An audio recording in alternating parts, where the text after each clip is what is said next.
At its meeting, 21st to 22nd May, the Monetary Policy Committee meeting decided to maintain the policy rate at 14.5%. Maintaining the current stance of monetary policy, the committee deemed it appropriate considering the recent decline in inflation to 16.5% in April from 16.8% in February. The balance of risks are still also tilted to the downside, and the stability of the financial system was also taken into account. Now, just to give more flavor as to why the committee saw it fit to maintain the current stance of monetary policy, we look at what inflation has been over the recent period that we are looking at. We note that inflation slowed down to 16.5% in March from 16.7% in December 2024. As a matter of fact, we noted that inflation had actually peaked at 16.8% in February. The increase in food inflation by 0.3 percentage points to 18.9% was offset by the reduction in non-food inflation of 1 percentage point to 13.2%. If I may just take you to this, which is a familiar table now. It's divided as always in two parts. The first part, the upper part, we look at the average inflation, and this bottom part, we look at the end period inflation. So what we are saying is that if you look at the overall inflation, moved from 16.3 in the last quarter of the year to 16.7. Then food inflation moved up also to 18.3, to 19.6 from 18.3. Non-food also came down, which is why we are saying that we are seeing this trend coming down from 13.5 to 12.7.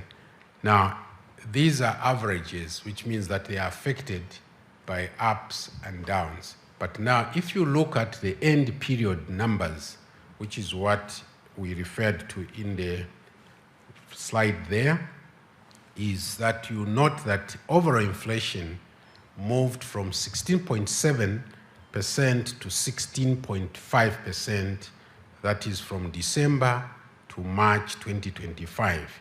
Food inflation increased by 0.3 percentage points, which is what we said, from 18.6 to 18.9%. On the other hand, food inflation declined by a 4 percentage point from 14.2% to 13.2%. The factors that contributed to this are mainly airfares and the prices of motor vehicles and detergents. With these, you note that each year, where after the festive season or during the festive season, there is this promotion campaign that go on by the airlines, and that has an effect on the inflation or the prices of those commodities. So you will see later, when we look at the disaggregation, the contributions of those will become very, very clear. We note that up in April, inflation was unchanged at 16.5%. That's why we say that it peaked at 16.8%. So here are the contributions to inflation. On the left-hand side, we have the non-food groups, and on the right-hand side, chart 2, we have the food groups.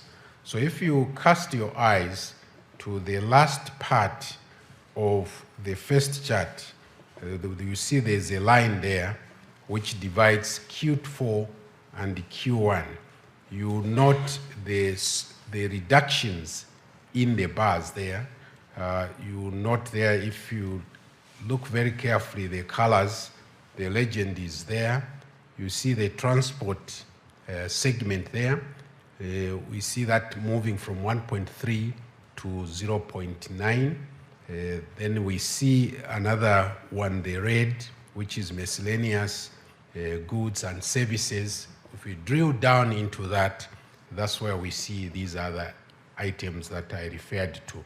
So that's what explains what brought inflation down. On the other hand, if you look on the right-hand side of the screen, you see that food inflation, on the other hand, was going up.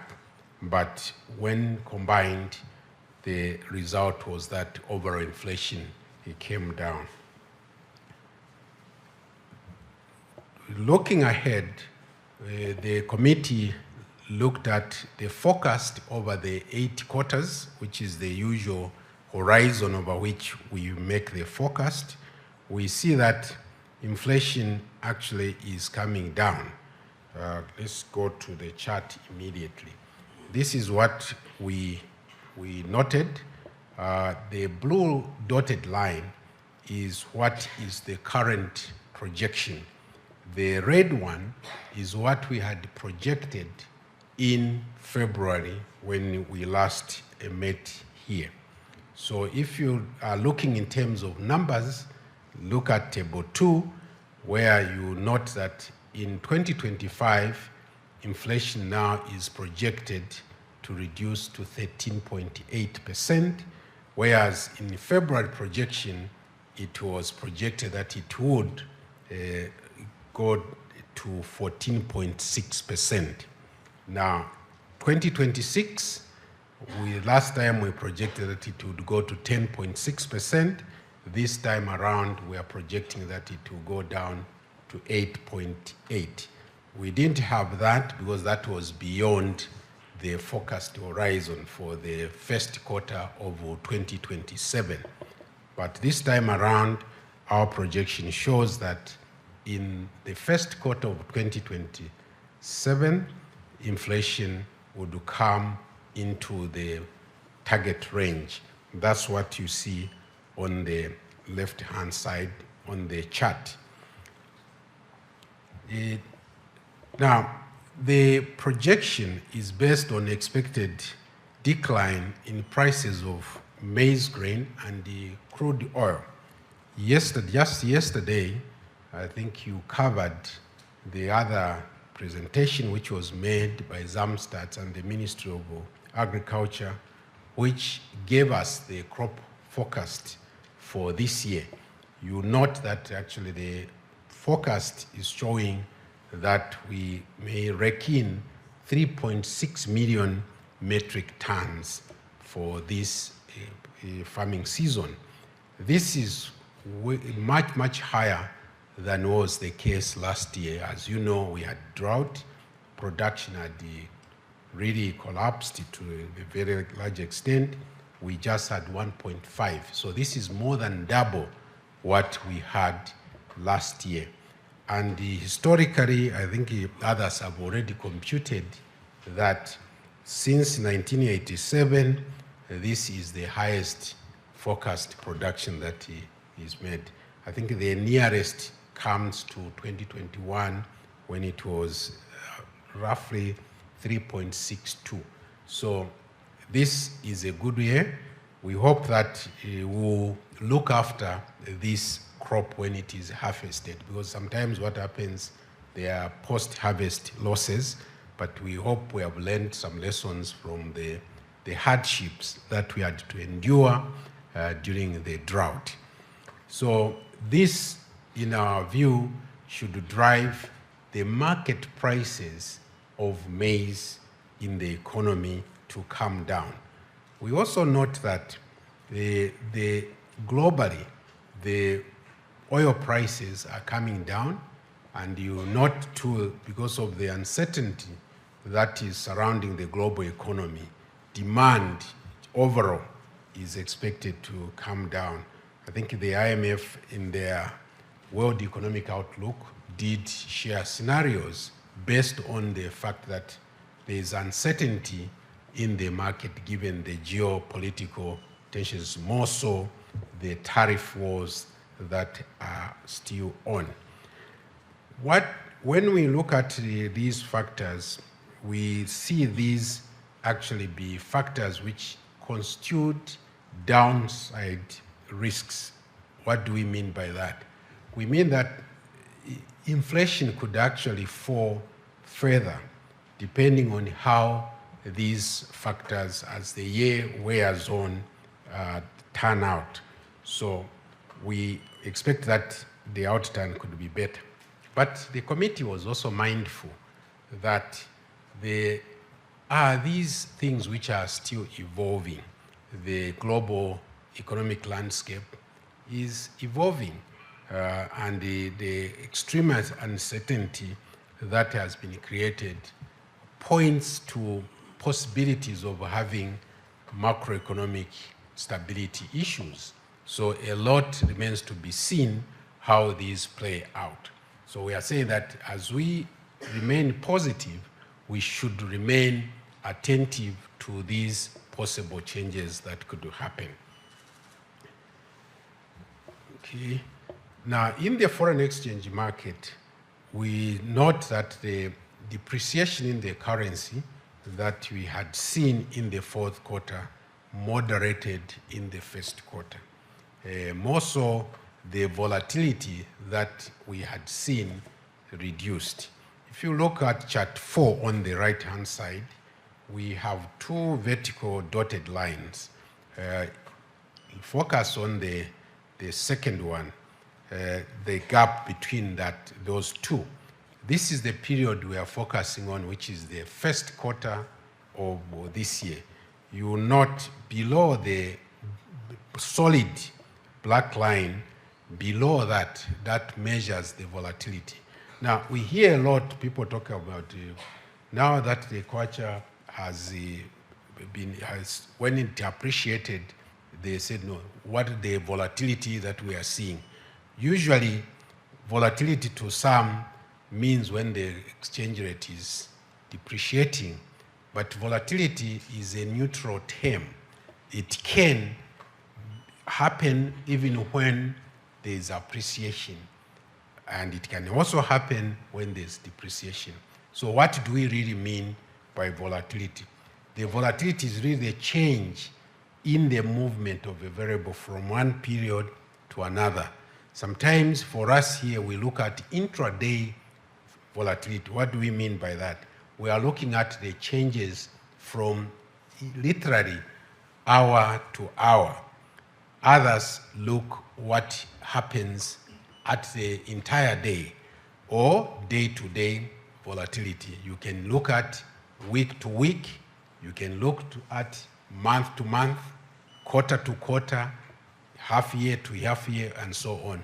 So when you are using this term, I think it is important to give the context within which you are using it. Because when you just say we see volatility, it doesn't quite convey what you think you are trying to say. So we thought that it was important to clarify this. The improvement that we saw in this behavior of the exchange rate was large extent explained by improved supply of foreign exchange by the mining sector in particular.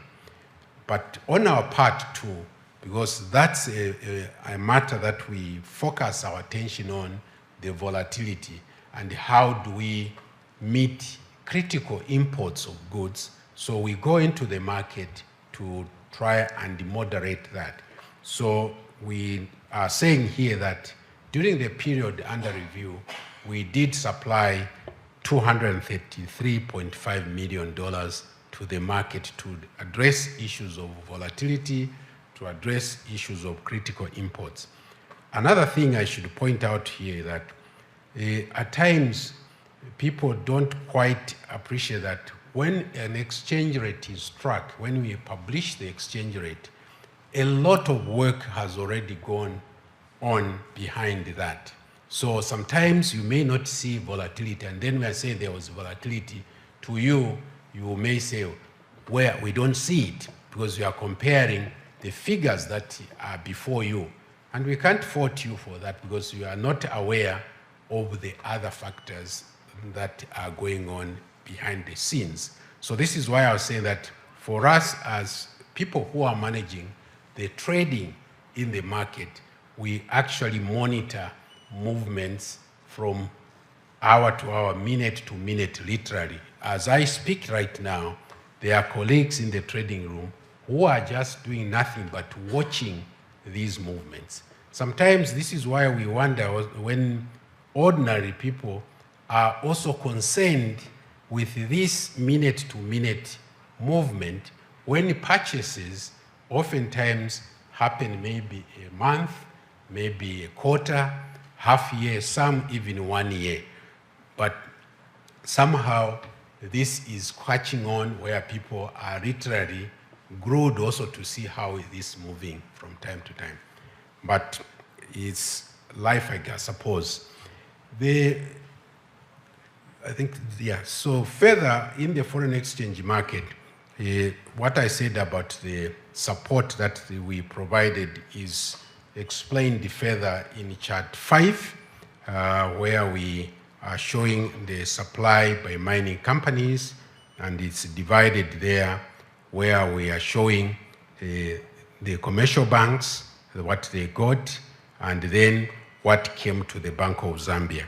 So the one in the brown, that refers to what we got here. The blue one is what went to the market. Now, what we are showing there is that the supply was relatively higher during the period, as you can see, from to $556.8 million from $526.2 million in the previous quarter. So this is one of the factors which made the exchange rate move in a moderate way. Now, 281 million of that was directly remitted to the Bank of Zambia, and it's from that we also supported the market as we are dealing with the issue of volatility and meeting critical imports. On the right-hand side of the screen, we are showing who are the players in the market. Where is this foreign exchange coming from? So below there's a legend which will show you who is coming as a category, not by individuals. Now, the way to read this is to look at the size of each of those bars in the colors. So you see when it grows, it's bigger, it means that there was better supply from that particular category. So we see that the mines were among the big players. We also saw some of these, what we call financials, those who play a part in our market in terms of getting government securities. Then we also measure the pipeline. That is, what is the pipeline of demand that is there? So this chart is showing you that this fluctuates from time to time. Sometimes, if we are not able to quench that, that's what gives rise to the volatility that we are talking in the market. So in the period that we are focusing on, you see up to March there, the peak was at $38.6 million. That was the pipeline. Now, we interrogate these to see some may be just coming in for a brief, others may be staying on. So we monitor how that pipeline is growing. Now, one of the features of the foreign exchange market in our case is that when the exchange rate kind of picks up or appreciates, the pipeline all of a sudden just disappears, it collapses. But as the exchange rate now starts to recover in the way of depreciation, you see again that the demand picking up, emerging. So this, in a way, shows that there are some people who are really stocking the market, so to speak, and they say that, no, where can I make the most out of this? So this is one of the reasons why we are saying if we have to have sustained stability, we have to have all these good factors at play at all times. In particular, the supply of foreign exchange has to constantly flow into the market, then we'll avoid those kinds of behavior. But as long as we have intermittent supply of this very dear commodity, you'll find this behavior does not quite leave us. Now, since the end of the quarter, we have seen that the pipeline is building up again. This is why you see the exchange rate moving in the manner that it has, but it's still quite reasonable. We hope that in the period ahead, there will be more inflows of foreign exchange from the exporters. So this is the struggle that goes on a day-to-day basis. In terms of where we are in our reserves, we are indicating that the reserves increased further to $4.5 billion, which represents 4.6 months of import cover at the end of March. This is an increase from 4.3 that we had at end December. So we are on a good trajectory. Remember the amount that we are purchasing from the mines, which goes as tax to government. We give the kwacha equivalent of that, and we keep the dollars. They go towards building that. There are other purchases that we make, plus there are inflows in form of projects that the government has with cooperating partners and the loans that they get. So when we put all these together, that's what contributes to the gross reserves that we have. During the first quarter of the year, I think this is a question which comes up all the time. I hope this time now people will get it here. You don't miss it. We did make gold purchases of $8.5 million, which brought the total holdings in value terms to $233.6 million. Now, it's important to realize that the gold prices change on a daily basis.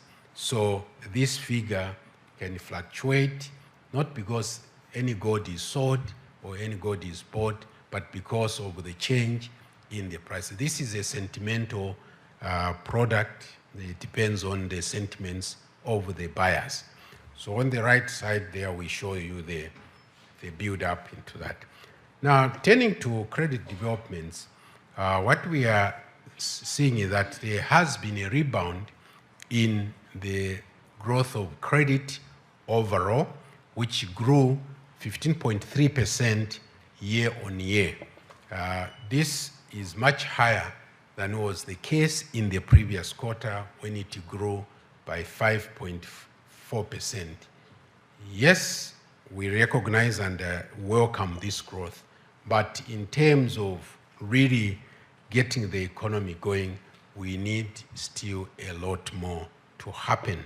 Now, on the right-hand side, you see the chart there where we are showing the division between private sector, which is in blue, and the red, which is the gross claims on government, that is credit to the government. You see that the red now is beginning to pick up because of the obligations that the government has to meet. I think here at an opportune time when the ministry addresses you, will be able to shed more light on the exact makeup of the things that are putting that. Lending to government also recovered by way of government securities. I think some of you are participating, which in the government securities, the Central Securities Depository, I think, is working. As a matter of fact, as you come in and go out, you'll find brochures there for your information. And we see quite some interest building on that, which is good for you to hold some government paper, which a government can use. You can also say, I contributed to this. So we saw that in the period just gone by, there was renewed interest in that, which means that the liquidity levels had improved in the economy. So just a last point on government securities, we are saying that the outstanding stock of government securities now stands at 235.67 billion as at the end of last month. Out of this, non-resident investors are holding 59.21 billion, or 25.12% of the total stock. Economic activity, which is the last major item I would cover for this presentation, we see that there is a pickup in the first quarter of 2025 as business conditions for the private sector improved. This is revealed by the Stanbic Bank Purchasing Managers Index, PMI in short. So when we look at that, we see that in the first quarter, it was above the 50 threshold. So meaning that the indications from the surveyed firms are showing that there is improved activity. We are at this point saying that the domestic growth prospects are brighter given the better than expected real GDP performance in 2024, as well as the expected recovery of agriculture and the energy sectors. Already the crop forecast that we had points to agriculture now coming in very strongly.